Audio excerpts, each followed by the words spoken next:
नमस्कार दोस्तों, मेरा नाम कनकराज। दोस्तों, 21 जुलाई की रात भारत के उपराष्ट्रपति जगदीप धनखड़ जी ने अपने पोस्ट से रिजाइन दे दिया था और 22 जुलाई को राष्ट्रपति जी ने उनके रेजिग्नेशन को स्वीकार भी कर लिया।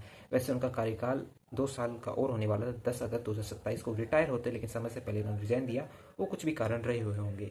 ऐसे में अब जरूरत है नए उपराष्ट्रपति को चुनने की। तो किस तरीके से क्या प्रोसेस होता है, कब इनका इलेक्शन होगा, वो मैं आपको बताने वाला हूँ। तो आज ही नई तारीख का ऐलान किया गया है। 9 सितंबर को दोनों सदनों में वाइस प्रेसिडेंट ऑफ इंडिया की पोस्ट के लिए वोटिंग होगी और उसी दिन उन्हें रिजल्ट आएगा, इलेक्ट कर लिया जाएगा। तो उससे पहले इस पोस्ट के बारे में समझते हैं। वाइस प्रेसिडेंट ऑफ इंडिया जो है, वे भारत की दूसरी सबसे बड़ी संवैधानिक पद है और ये राज्यसभा के सभापति भी होते हैं।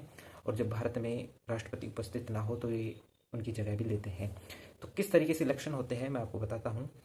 दोनों सदनों में वोटिंग होगी। जैसे कि हमारी लोकसभा में कुल सीट्स है 542 और राज्यसभा में 240, तो टोटल मिलाकर के 782 सीट हो गई है। किसी भी व्यक्ति को अगर उपराष्ट्रपति बनना है तो उन्हें 50% से ज़्यादा सीट्स चाहिए। यानी कि इस इलेक्शन में 394 सदस्य होना जरूरी है एक पर्सन के पास में। अगर उनके पास ये बहुमत है तो वो वाइस प्रेसिडेंट बन जाएंगे।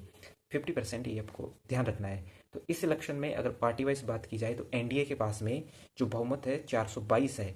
यानी कि एनडीए जिस कैंडिडेट को आगे करेगा, सिंपल से वो वाइस प्रेसिडेंट बन जाएंगे, इलेक्ट हो जाएंगे। अगर बीच में कुछ नहीं होता है तो कुछ उनके जो सदस्य हैं क्रॉस वोटिंग वगैरह नहीं करते हैं तो इन्फॉर्मेशन थी कि इस तरीके से इलेक्शन होता है। 9 सितंबर को 70वें उपराष्ट्रपति के पद के लिए वोटिंग होगी। ऐसी जानकारी जी के current affair news, daily news, politics, world news जानने के लिए चैनल को सब्सक्राइब कर लीजिए और लॉन्ग वीडियोस भी देखिए।